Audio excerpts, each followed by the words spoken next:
Nitwa Nestor Karimonda nkaba ndumuhanuzi wa musitanteri w'ikomine ya Nyabikere ajejwe ibibazo by'intwaro n'imibano. Nagomba kuvuga ku bijanye n'akahise k'iki giti mubona ngaha. Imbere y'umuzo w'abazungu hari uwo bitwa Ntibishimirwa batazira Runyota Kanyarufunzo, akaba yavuka muri komine Mutumba ku mutumba wa Bibara. Uwo Runyota abazungu bamaze gushika imigirwa yabo ntiyayishimye, akaba yagomba gutsimbataza umuco akaranga ku Burundi, na cane cane ko baza bashira amafaranga imbere, naho hakaba hari hasanzwe ico twita mu gifaransa le système de troc. Akaba yagomba yuko ariyo itsimbatara, abazungu nabo bagashaka gukoresha amafaranga. Hanyuma n'iyindi migirwa, ibimoko n'ibindi, uwo Runyota akavyanka, maze acaja hamwe n'abandi arigisha abandi, baragira umugwi kugira ngo bagwanye abo bazungu. Baragwana bakoresha imyampi, amacumu n'ibindi bikoresho nyene bacura. Hanyuma arabagwanya avuye muri komine Mutumba,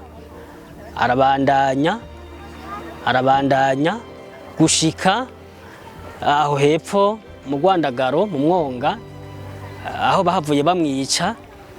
Mugabo imbere yuko bamwica nkumbure yari afise umukobwa bagendana yitwa Inangona, niwe yaje imbere afise ikijumbu, agikirije akakiduza hejuru.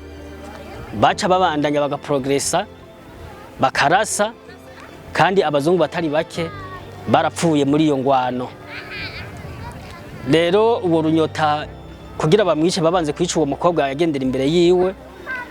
Bamaze kumwica rero babona gushikira uwo Runyota Kanyarufunzo ariwe bita Ntibishimirwa. Kubera aha kuri komine ya Nyabikere niho hari jite y'umuzungu, uwo no kwita nk'umushefu wabo.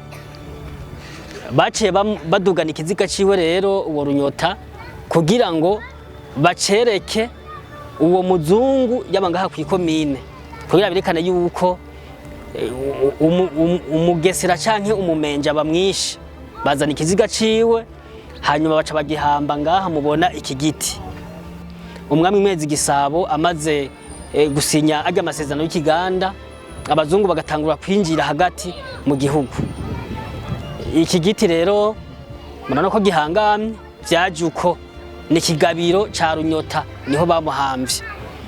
Ico bita ibigabiro keshi hari igihe bagitera bivanye naho umukuru, dufate ku ntwaro ya cami aho yaruhukira canke ingendo yafata bagenda araruhukira. Mugabo ngaha iki giti mubona bamaze kumuhamba ngaha baciye bagitera kumva yiwe.